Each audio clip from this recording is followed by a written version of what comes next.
Hi, I'm going to show you how the logistics of the hands-on art demos work for the workshop. So I've set this up so you can see me and the participants can see me nice and close.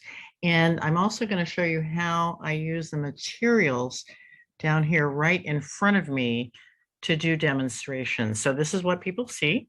And I'm going to be talking and I'm going to say, let's do a trace our hands for the next exercise. So I'm just going to say, follow me, demonstrate that. That way everybody can see it nice and clear. And I'll also have the ability to just lean my screen up and say, is that everybody ready to move to the next step? Sometimes I'll have things prepped like you do in a cooking show where to avoid that, I'll just sort of say, now trace your hand. But usually people like it if they're watching me actually do it. Then I will do some demonstrations. For instance, I might talk about, how to work with crayons in a particular way, how to maybe take your crayons and peel off half of the paper on some of them so that you can use them on the side to do various rubbings that we'll do. We do a lot of leaf rubbings, so you can get shapes and lines from the same crayon. Then I will sometimes show how to work with watercolors, crayons, and watercolors using the same handprint.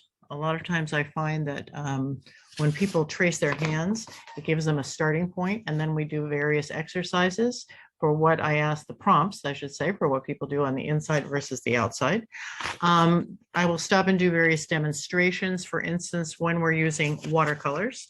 I'll get the watercolors down here in front of me, and I'll talk about how to prepare your watercolors by adding water to them. So I try to teach a lot of techniques about materials and the properties of materials. I find that a lot of people haven't had these basics, or maybe they've forgotten. In terms of just simple art materials, how to, for instance, hydrate your paints before you start. So this is a new set of watercolors. This is an older set. This one back here is a higher quality, more expensive one, and it has more pigment in it. This is a very inexpensive one, less pigment. And just so you know what's going on when you're using highly pigmented or high or low pigment watercolors, depending on the age you're working with and whether you want the finished products to be vibrant, there's a lot to learn about those materials, and I try to do that teaching. So I'll talk about how to hydrate your watercolors first and let them set up a little while, kind of like tempering an ice cream cake. And say we're working towards things like this, which are vision boards.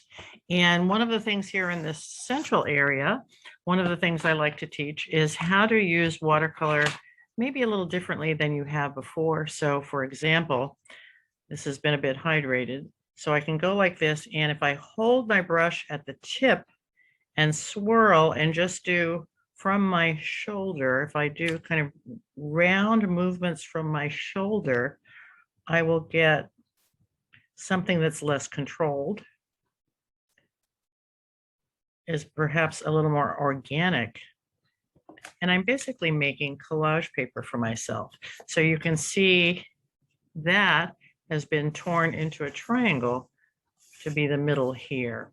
And all of these things on this vision board have been done with crayon and watercolor, and in this case on the back with a magazine.